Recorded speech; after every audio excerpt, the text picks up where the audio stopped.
abusua awoye man mu ha de yenim se abato emre bia eso a aya na ensem bebre na esisi ewo se oman we mu titiri oye ententanfidie no so ensem aya na ekoso ewo man mu no ano ehyiye pa ene nti Ghnet TV yaba e de ama obi bia ope ensem a e de anigye ebre wakoma mu ensem abema sere se wani agi ensem a se ye ore eho a betumi ama wani agi no ene nti na Ghnet yaba e de ama obi bia wachase ene nti no ensem a ekoso ewo man mu dan nyina ye bo ano na de awabe som se ne se na efata ye ntwa mo entro no kra nko a na dan nyina ye hye mo bose de ebebre mu ensem a ekoso ewo man mu 7 December ye hoto abai nema pi na ekoso ensem no me twa yini ne nkonkotwe ensem a ekoso ewo Ghana ha sei no emra Kwame Badiako, a visionary industrialist and founder of New Africa Foundation. Great to have you, Dada. Let's talk about how young people in the continent can leapfrog,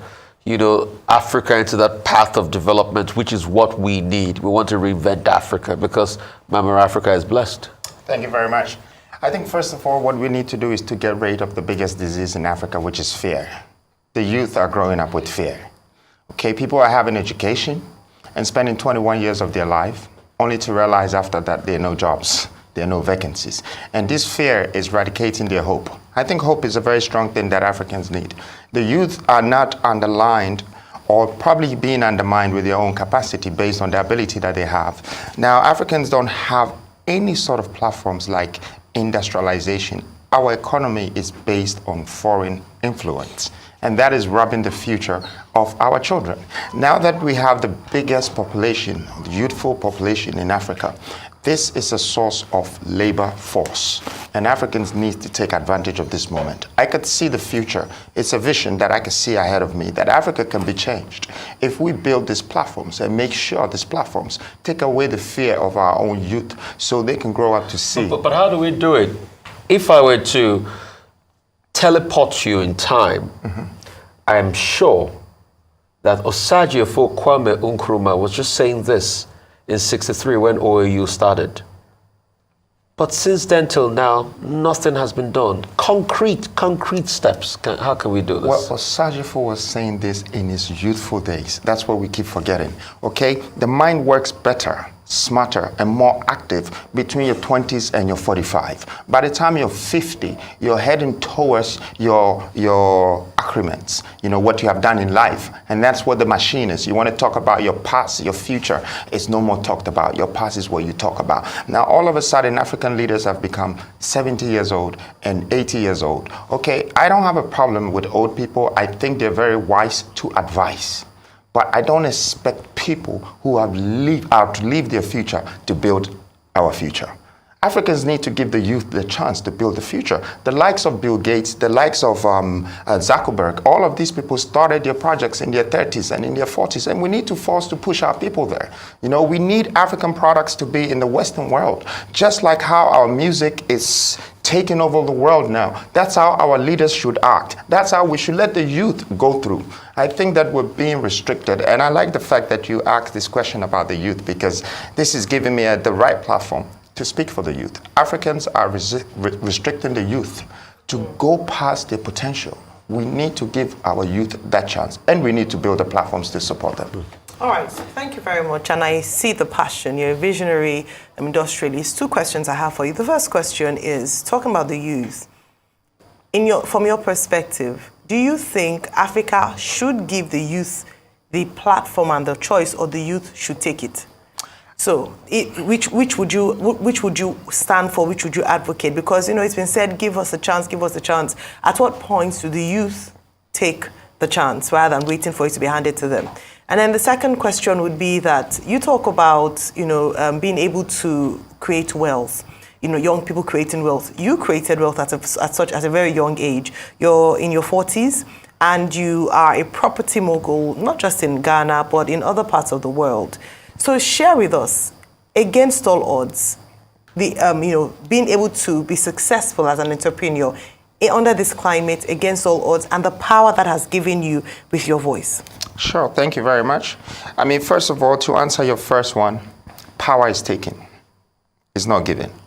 But honor is rewarded. That's given.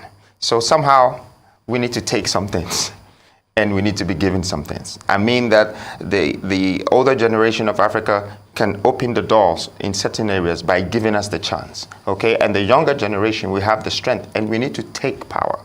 You know, we need to make sure that we earn what we aim for. And I think that's the hope that I'm trying to sell to the youth of Africa. Now, talking about building wealth, it is not about thinking about riches. Building wealth, it's thinking of how to build nations, how to build your home, how to build places around you.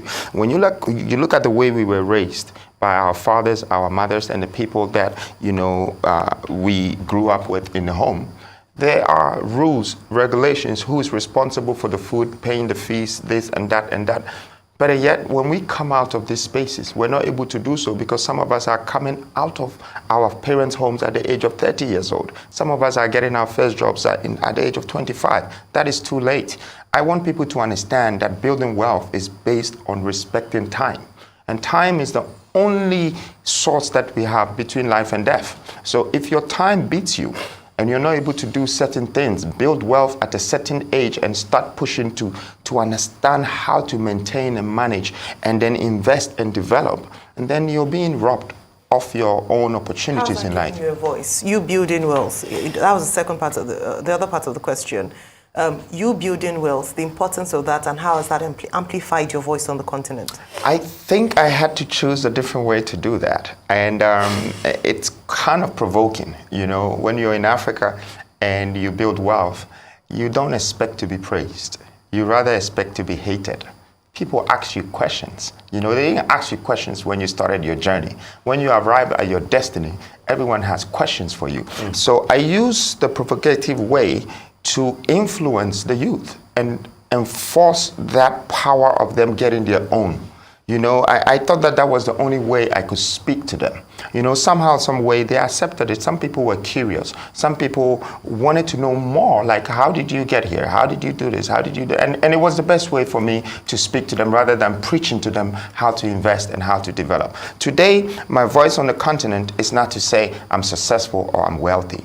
My voice on the continent is to say that, can we change our basic political principles that would give us equality, that will give us equity and empowerment? You know, I don't believe that I have to be a president to be saying this. I believe that I'm a citizen and I come from the soil of Africa and I have the right to say some of these things to encourage the youth who are coming to move towards those lines.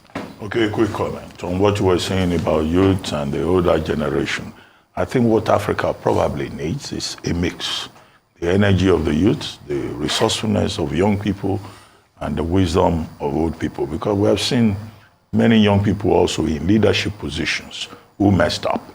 So it's not a function of age. It's about character. It's about discipline. It's about training, preparedness. However, I wanted to ask you, and this is a question, about what you think of all these seat-tight African leaders and the wave of coups that we have witnessed threatening democracy in Africa. Well, as you can see, this wave of coups all of a sudden is coming from one side of Africa. When you define Africa, you will see that almost every English-speaking country, it's somehow sandwiched by French colonies. Okay, and all of a sudden, all the French colonies are having coup d'etats and this and that, and the people are just standing up and saying that we want to be governed this way. What I see as this is a revolution. It can be a redemptive revolution. It can be a reformative revolution. Well, what I'm seeing also is that there is no violence in what has happened. We don't want to encourage people that are against democracy. And neither are we saying that, you know, having coup d'etats are good things. We just think that the time has come that we take into our own hands how to govern our own people and not depend on foreign policies to determine our political principles or policies that will govern an entire nation. If I could contribute to the current situation of Africa, I would say that the time has come that we should see that our resources, which is human resource and the mineral resources, are are things that we need to control ourselves. We need to build our own industrial platforms to be able to refine these goods, to be able to manufacture these goods, and then create distribution channels to supply ourselves so our economy will circulate amongst ourselves. We cannot be going out with our economy by going to other manufacturers and buying goods and importing them into our country and expect to have the right economy.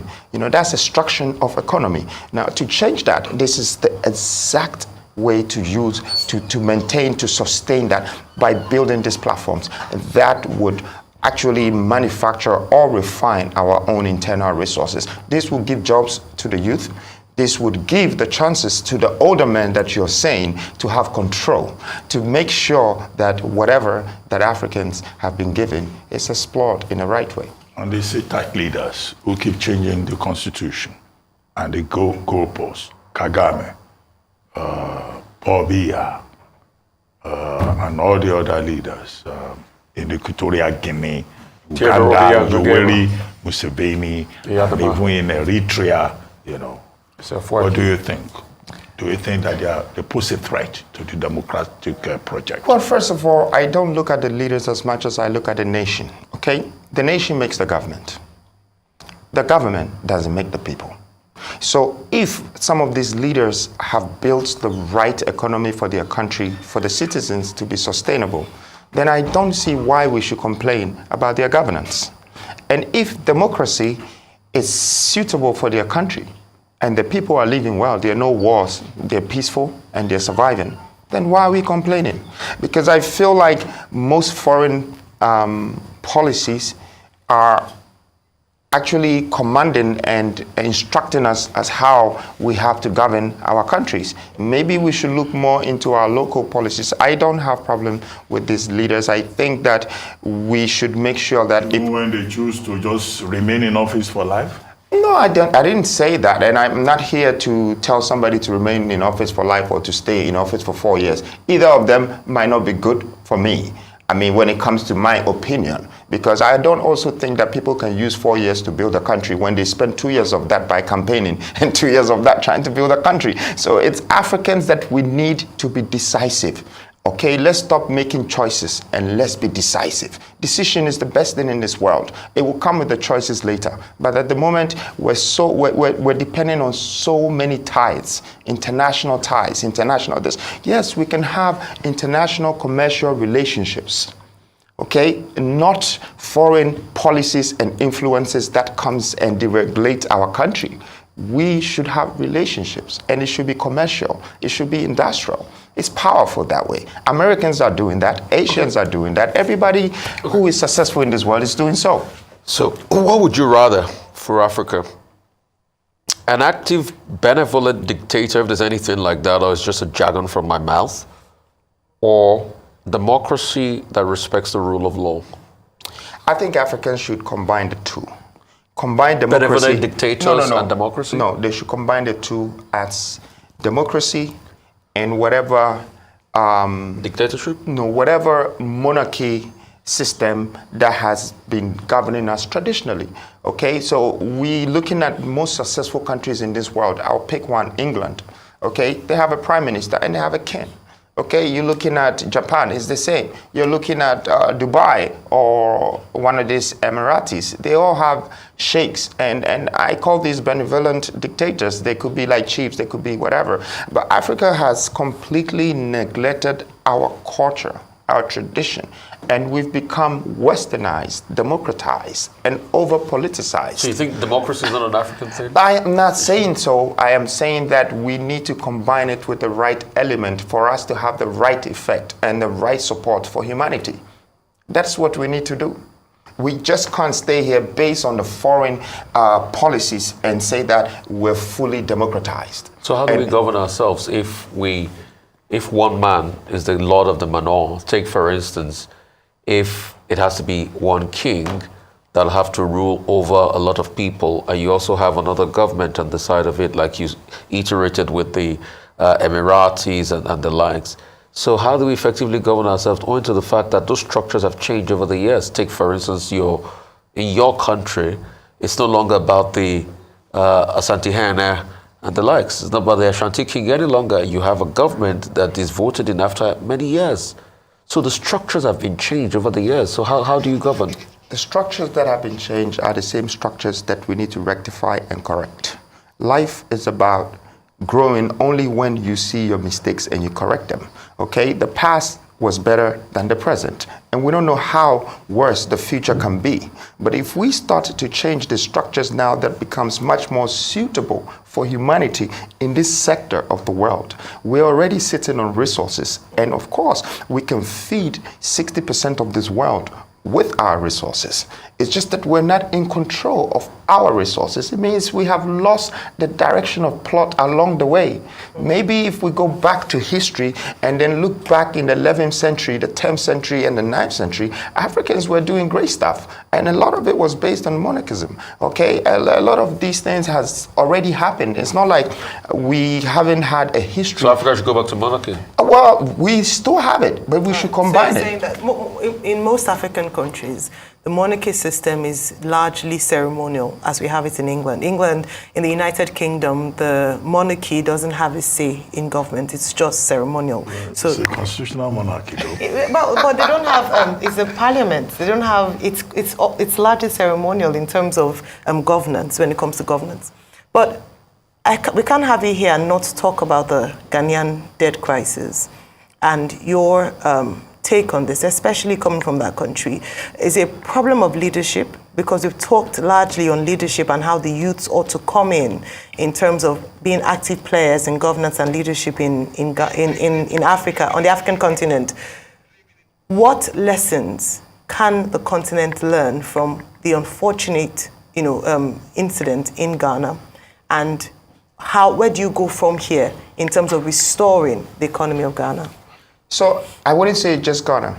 The entire West African economy is in shambles. Okay, Nigeria is facing the same problem. Ghana and other countries in West Africa. Why? I think West Africa holds the most attributed resources and proven resources. We are the pinnacle space of Africa. We have the most. When you look all the way till you get to Central, which is DRC, okay, we have the most. And I can see that there are Western and global influence that is kind of pursuing us, pushing us, by how our countries should be governed. And the IMF? I wouldn't say IMF, but IMF cannot save Africa. Neither ECOWAS is not also doing the same. I mean, they stand for economy, but we have economy issues. So West Africa is really under attack. Okay, I'm not just looking at my country as Ghana being under the attack, because I'm reading the scale of economy and the statistics, and it tells me that yes, this part of Africa is really under attack. We don't seem to be performing. Every other 4 years, we don't seem to pass the curriculum that makes you have best economy in your country. So how can we improve it? What lessons can we learn and how can we improve it? Very quickly, we have just a minute to go, but just to have an opportunity to have conversations around what are some of the lessons that the rest of the continent, especially the western part of Africa, can learn. I think that, it's very simple. The government should not become the private sector. The government should let the private sector be. Okay, so the government can concentrate on building the nation and let the private sector be the businessman that can introduce industrialization to create an economic balance and economic prosperity. This is very, very important, because right now most African entrepreneurs or the private sector of West Africa have become contractors. Okay, just before you go, Nana Badiako, tell us about yourself. It's not every time we have someone flying in from London to sit with us in the Lagos studio. And you were introduced as an industrialist. What do you do? And what's next? Are you planning to go into politics in your country, Ghana? Well, I mean, look, when you say politics in Africa, it's very different. There's politics in education, there's politics in churches, there's politics everywhere. We're politicized, okay? I don't see myself as a politician because I don't have any experience in that industry. However, being a leader can turn you into anything, which I believe that there are times that, we either have to make kings or kings have to make us. And if that time happens, God be so and God wanting so, I always go for the calling. So what do you do now? Right now, I would just stick to the business. I would just stick to building the wealth and actually adding value to society like I'm always doing. And I really think that that's what my wealth has been based on. And I will stick to that. And anything that comes, just remember, I have the strength, I have the courage, I have the power to handle it. That's one good thing that I thank God for. Also, we any and summer so ahead of 7 December about to Aikwakotono, MPP ni NDC, New Force, Movement for Change, Ghana Freedom Party, parties are hold on now, many abre street in so. And Ghnet TV. Sa and some dan the bar of some when to subscribe and not subscribe Eddie. Am I like it? No sounds so share Eddie Amami. Chawa sa or comment section on I'm problem making kind Eddie Amau. King James edit. I don't want to media no copy best. That's how you break. Now, it's a crowd.